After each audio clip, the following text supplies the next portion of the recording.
Good morning. এখন বাজে সকাল 8টা। তো আমি সকাল সকালে উঠে গেছি। উঠে এখন আমি সমস্ত কিছু রান্নার সরঞ্জাম বের করে নিয়েছি। আজকে চাবাকখানে আজকে যাওয়ারও কথা আছে আমার। আজকে শিলিগুড়ি যাওয়ার কথা আছে, অ্যান্ড খুবই ইম্পর্টেন্ট কাজ আছে দেখি আজকে শিলিগুড়ি যাচ্ছে। আর সাথে মা বাবাও যাচ্ছে, বাবারও চেক আপ আছে, বাবাকেও দেখিয়ে দেবো। আর আমারও কিছু কাজ আছে, সেই কাজটা আমার কমপ্লিট হয়ে যাবে। আর তোমাদের সাথে তো শেয়ার করবোই আমাদের ট্রেনের জার্নি, অ্যান্ড ওখানে কী কী মজা হবে কি না হবে সবটাই শেয়ার করব। অ্যান্ড যেহেতু কাজে যাচ্ছি, অ্যান্ড কাজের ফাঁকে ফ্যামিলির সাথে গেলে একটু মজা তো হয়ই, আর প্রচুর প্রচুর প্রচুর মজা হয়। তো চলো তোমাদের সবটাই শেয়ার করব। আর এখানে কী কী বের করেছি আগে সেটা দেখাই। এখানে এতে বছর 3টা বাটা মাছ আছে, ভাবছি এটা ভেজে, এটা অ্যাটলিস্ট ঝোল করে দেবো বা ভেজে দেবো। আর এই যে চিকেন হবে, চিকেনটা পুরোটাই করবো, চিকেনটা নিয়ে যাব। অ্যান্ড আলাদা হবে, বাবার চিকেনটা আলাদা হবে, অ্যান্ড আমাদের চিকেনটা আলাদা হবে। যেহেতু মা চিকেন খায় না, এখানে যে ইলিশ মাছ, এই যে এখানে অনেক কটা ইলিশ মাছ আছে, লেজা আছে, মাথা আছে। এই ইলিশ মাছও করা হবে। ভাবছি আমি ইলিশ মাছটা মার জন্য অ্যাটলিস্ট ঝোল করে দেবো, না হলে একটুখানি ভাপে করবো ইলিশ মাছের। তো সেইগুলো রান্নাবান্না করা হবে, আর আর অপূর্ব সুন্দর মজাও হবে। তাহলে ব্লগটা দেখতে থাকো, আশা করছি তোমাদের খুব ভালো লাগবে। অ্যান্ড তার আগে তো আলু পেঁয়াজ টিয়াজ সবই কাটতে হবে। তো চলো ফটাফট করে আমি আলু পেঁয়াজটা কেটে নিই। অ্যান্ড রসুন তো আমি কালকেই ছুলে রেখে দিয়েছিলাম আমি, যেহেতু সব থেকে মানে কষ্টের কাজ হচ্ছে রসুন ছোলা, যেটা আমার প্রচুর টাইম লেগেছিলো। এবার চলো ফটাফট করে আমি আলু পেঁয়াজটা কেটে নিই, কেটে ফেটে নিয়ে তারপরে দেখা হচ্ছে। টাটা। 1 hour later. তো গাইস, এদিকে আমার এখানে চিকেন হয়ে গেছে, মানে অলমোস্ট বাকি শুধু চিকেনটা এসে আমাদের, যেখানে চিকেনটা ভেজে নিয়েছে। আর এই যে এখানে আমি দেখতেই পাচ্ছি পেঁয়াজটা পেস্ট করে নিয়েছি, এটা শুধু ভাজা ভাজাটা হচ্ছে, শুধু বাকি যে ভাজা ভাজাটা হচ্ছে। আর এখানে এই যে পাপার মাংস হয়ে গেছে, এদিকে এই যে মাছ, তারপরে এই একটা ইলিশ মাছ ভাপে, আর বাবার ইলিশ মাছের পাতলা ঝোল, সমস্ত কিছু এদিকে হয়ে গেছে। জাস্ট চিকেনটাই বাকি আছে, সেটাই আমি করছি। চিকেনটা ভাজা ভাজা হয়ে গেছে, আলু ভাজা হয়ে গেছে। এখানে জাস্ট আমি পেঁয়াজটা একদম ব্রাউন শেপে ভেজে নিচ্ছি। জাস্ট ওটা ভাজা ভাজা হয়ে গেলেই আমার অলমোস্ট সব রান্নাবান্নাই কমপ্লিট হয়ে যাবে। তো চলো ফটাফট করে চিকেনটা করে নিই, করে নিয়ে তারপর স্নান টান করে কিনারে করে গ্যাসটা মুছে খেয়ে দিয়ে নিয়ে একেবারে রেডি ফেডি হয়ে তারপরে দেখা যাচ্ছে, বা লাঞ্চ করার পরে দেখা হচ্ছে। তো দেখার মতো টাটা। চিকেনটা রেডি হয়ে গেছে, এই যে ডিলিশিয়াস লাগছে না দেখতে? ও আমাদের ডিলিশিয়াস লাগছে। এখন ফটাফট করে এটা প্যাক করবো। আর এটা আমি হচ্ছে দুপুরে খাবো, এটা আমার জন্য আলাদা রেখে দিয়েছি। আর এই চিকেনটা হচ্ছে প্যাকিং হবে। তো চলো ফটাফট করে আমি চিকেনটা প্যাক করে নিই, কারণ শিলিগুড়ি যাচ্ছি, রাত্রের খাবারটাও নিয়ে যাচ্ছি। তো ফটাফট করে প্যাক ট্যাক করে নিয়ে তারপরে দেখা হচ্ছে একবারে। দেখতে ডিলিশিয়াস লাগছে না? আমার তো জিভে জল চলে আসলে চিকেনটাকে দেখে। তোমাদের কেমন লাগছে দেখতে? আর তোমার যদি কমেন্টে জানাও তো এটা রেসিপিটা আমি দিতে পারি, অবশ্যই তোমরা যদি কমেন্টে জানাও তাহলে অবশ্যই এটা রেসিপিটা দিব। এখন চলো দেখা হচ্ছে পেছনের পর, tata. A few moments later. আমি রেডি ফেডি হয়ে গেছি, দেখতে পাচ্ছ আমি এই ড্রেসটাই পরে নিয়েছি। আজকে আমি ফুল টু নিয়েছি, যে লং একটা স্কার্ট পরে নিয়েছি, উপরে একটা সুন্দর একটা কুর্তি পরে নিয়েছি, অ্যান্ড একটা হোস্টেলে বেঁধে নিয়েছে, হালকা করে একটা লিপস্টিক লাগিয়েছি, হাতে নিয়ে নিয়েছি ইনসুলিন বাবার। এখন ফটাফট করে বেরিয়ে যাচ্ছি কারণ অটো টোটো দাঁড়িয়ে আছে, বাবাও নিচে বসে আছে, যেহেতু লেট হয়ে গেছে আমারই, যেহেতু এত কিছু রান্নাবান্না করে কিছু নিয়ে যেতে, তারপরে এত রেডি ফেডি হয়ে আমি কিন্তু কোনো মেকআপ শেকআপ করিনি, অলমোস্ট মেকআপ কিছুই করিনি, জাস্ট সিম্পল স্যাটেন করে যাচ্ছি অ্যান্ড ছোটো ছোটো হালকা একটা লিপস্টিক দিয়েছি। লিপস্টিক দেওয়াতে তোমরা ভাবতে পারো যে মেকআপ করেছি, কিন্তু স্কিন থেকে করতে পারবে, কিচ্ছুটাই মেকআপ করিনি। তো এখন বড় করে নিচে চলে যাচ্ছি। নিচে এই যে নিচে দেখতে পাচ্ছি বাবা বসে আছে আর সামনে টোটো দাঁড়িয়ে আছে। তো মা নেমে পড়লেই আমরা বসে যাব টোটো করে, তারপরে চলে যাব জংশন স্টেশনে। তো চলো জংশন স্টেশনে গিয়ে তারপরে দেখা হচ্ছে। টাটা। 20 minutes later. জংশন স্টেশনে পৌঁছে গেছি, এই যে আলিপুরদুয়ার জংশন স্টেশনে। এখন ফটফট করে ট্রেনে উঠে যাব, ট্রেন দাঁড়িয়ে আছে আর এখন যদি আমাদের জন্য জায়গাও রেখে দিয়েছি। এখন ফটাফট করে আমি চলে যাচ্ছি ট্রেনের উদ্দেশ্যে। স্টেশনে তো পৌঁছে গেছি, ট্রেনে ফটাফট করে যাচ্ছি, মার বাবা আগে চলে গেছে আর আমি ফটাফট করে যাচ্ছি। তোমরা দেখতেই পাচ্ছ খুব স্পিডে হাঁটা দিয়ে চলে যাচ্ছি এখন, কারণ হচ্ছে মানে একটু তো লেট হয়েছে, বাট আরও 10-15 মিনিট আছে টাইম হাতে আমার। তো 15 মিনিটের মধ্যে ট্রেনটা ছেড়ে দেবে, সেই জন্য আমি ফটাফট করে চলে যাচ্ছি। সিট একদম রাখা আছে, বাট গাইস এতটাই গরমে তো আমি হাই হুতাশ করছি। গরমে তো আমি ভালোই লাগছে না, পুরো একদম অবস্থা খারাপ হয়ে গেছে এই গরমে। পাসিনা হয়ে গেছে পুরো শরীর, পুরো মুখ একদম পুরো পাসিনা হয়ে গেছে। গরমে জানি না কী করে করবো। চলো ফটাফট করে যাই, ট্রেনে বসে নিই। তো চলো একবার ট্রেনে গিয়ে তারপরে দেখা হচ্ছে। টাটা। 15 minutes later. ট্রেনে তো বসে গেছি, ট্রেন চালু করে দিয়েছে, বাট এতটাই গরম লাগছে, গরমে তো আমার একটুকু ভালো লাগছে না, পুরো হাই উতাস করছে গরমে। বাট ট্রেনটা ছাড়ছে, বাট কী করবো আমি, গরমে পুরো হালত খারাপ হয়ে গেছে। আমি এখানে কুচিটাতে হেলান দেওয়া যায় কিছুতেই পারছি না, আর এতটাই গরম, পুরো দেখতে পাচ্ছ মুখ লাল হয়ে গেছে গরমে, পুরো ঘেমে একদম নাজেহাল অবস্থা হয়ে গেছে আমার। মার মানে আমার তো বিশেষ করে এত গরম লাগছে বলতে পারবো না যে আলিপুরদুয়ার এতটা গরম পড়েছে। আর এই ট্রেনে এত গরম লাগে আমি কোনোদিন ভাবতে পারিনি যে এতটা গরম লাগছে। বাট আমি ভেবেছিলাম না ট্রেনটা ঠান্ডা ঠান্ডা আছে, চলে যাবো, হ্যাঁ খুব মজা হবে, লেকিন না এতটাই গরম পাচ্ছিটা। মাঝখানে বলছে, বললাম দিদি কেমন লাগছে, আমি একটু হাওয়া আসছে, বাট অতটাই হাওয়া আসছে না। উফ, মানে আর পাচ্ছি না থাকতে। দেখি এখন এখানে আপাতত বসে আছে, আর যে জায়গায় আমরা একটা গোল টেবিলের মতো সিট নিয়েছিলাম ওখানে বসতেই পারলাম না। আমার পাশে জানলাটা একেবারে ফিক্সড ছিল, তো সেই জন্যে আমি এখানে এসে বসতে হলো আমার। হচ্ছে ঘেমে ঘুমে অবস্থা খারাপ, আমার ঘাম মুচ্ছি, এটা দিয়ে আমি হাওয়া করছি, মনে হচ্ছে কি ফ্যানগুলোও চলছে না ঠিকঠাকভাবে, এসি নেই। তো চলো তোমাদের পরে দেখা হচ্ছে। টাটা। 5 minutes later.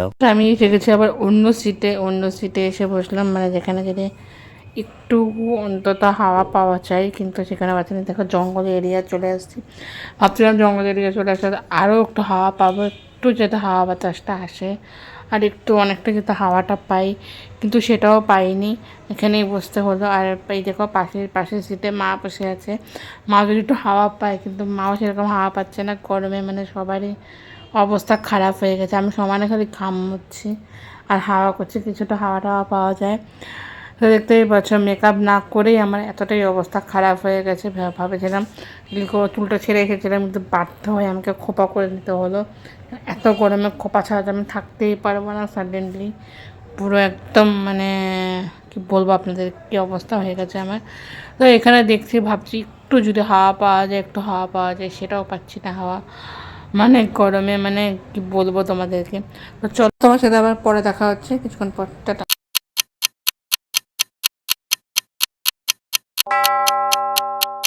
ফাইনালি চলে আসি জানলার এখানে এসে তো ফুল তো আরাম পাচ্ছে, কারণ জানলার সামনে দাঁড়িয়ে মানে এতটা সুন্দর হাওয়া পাওয়া যাচ্ছে তোমাদের বলে বোঝাতে পারবে না। আমি এখানে দাঁড়িয়ে আছি, আমিও সঞ্জিতা মিলে দাঁড়িয়ে, সঞ্জিতা বললো তো এখানে দাঁড়া ফুল তো আরাম পাবি আর সেই সুন্দর হাওয়াটা পাবি। তো সেই জন্য এখানে এসে দেখলাম হ্যাঁ অবশ্যই এখানে দাঁড়িয়ে এত মজা পাচ্ছি যে আমার আর ওখানে সিটে বসতেই ইচ্ছা করছে না। সেই জন্য আমি এখানে দাঁড়িয়ে আছি, আমি কি মজাটাই না লাগছে দাঁড়িয়ে থেকে। ও পুরো একদম বাবা দরকার হয়তো আমাকে আসতেই দেয় না, খুব বকাবকি করছিল, বাট আমি গরমে পাচ্ছি না, তাই জন্য আমি এখানে চলে আসতে হলো। আর এখানে মানে মনে হচ্ছে এসির মতো আওয়াজ, আর এখানে লোকেরা বলছে সাইড দিয়ে, এখানে সাইড দিয়ে, ভাই আমি কত আর সাইড দিব আপনাদেরকে, আমি গরমে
আমি দেখতেই পেলে যে ভিউ দেখতে দেখতে আমরা কিন্তু প্রায় শিলিগুড়িতে পৌঁছে গেছি। আর একটু পরেই পৌঁছে যাব শিলিগুড়িতে। এখন আছি আমরা এখানে সেবকে আছি, অ্যান্ড সেবক হয়ে আর একটু পরে শিলিগুড়ি পৌঁছে যাব। খুব এক্সাইটেড আছে। সব থেকে এক্সাইটেড হচ্ছে আমার কাজটার জন্য। কাজগুলো কমপ্লিট হয়ে গেলে ব্যাস, আই এম সো এক্সাইটেড। এখানে খুব মজা হবে, এনজয় হবে, মাস্তি হবে, অনেক অনেকটা আনন্দ হবে। আর এখানে দেখতে পাচ্ছি কি সুন্দর সেবকের ভিউ। আমার তো খুবই ভালো লাগে এরকম ভিউ দেখতে দেখতেই মনে হচ্ছে আমি পৌঁছে যাবো শিলিগুড়িতে। আর এত সুন্দর ভিউ, মাইন্ড ব্লোয়িং। আমার তো এই জংশন দিয়ে যে মানে ট্রেনগুলো যে হয় তোমার, যেটা হচ্ছে হাসিমা টাসিমারা দিয়ে যায়, এই ট্রেনগুলোতে আমার যেতে এত ভালো লাগে। এত সুন্দর পাহাড়ি সিনারি, জঙ্গল, অপূর্ব দেখতে লাগে, দারুণ দেখতে লাগে, তোমাদের বলে বোঝাতে পারবো না।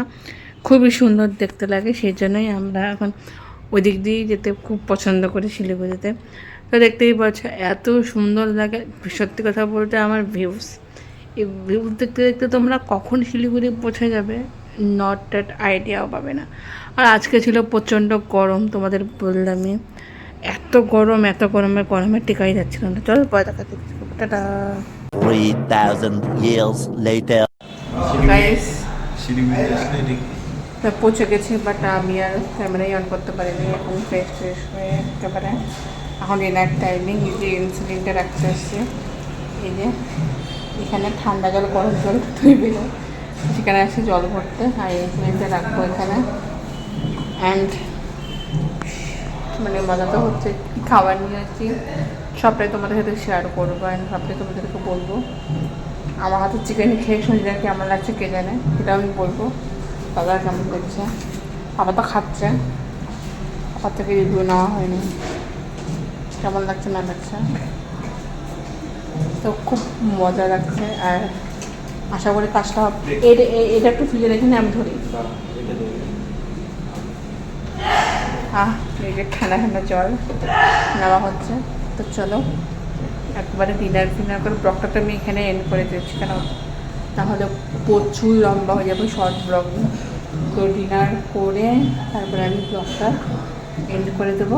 এখন আমরা টাটা। 2,000 years later. তো গাইস, আমার ডিনার কমপ্লিট হয়ে গেছে। তো ব্লগটা আমি এখানে এন্ড করে দিচ্ছি। তো আমার ব্লগটা দেখো না, তার ব্লগটা আমি এখানে এন্ড করে দিয়েছি। তো আমারটা ভালো লাগলো অবশ্যই লাইক কমেন্ট চাই, এটা একদম ভুলবেন না। বেলাইকনটা ক্লিক করবেন, বেশি বেশি কমেন্ট চাই।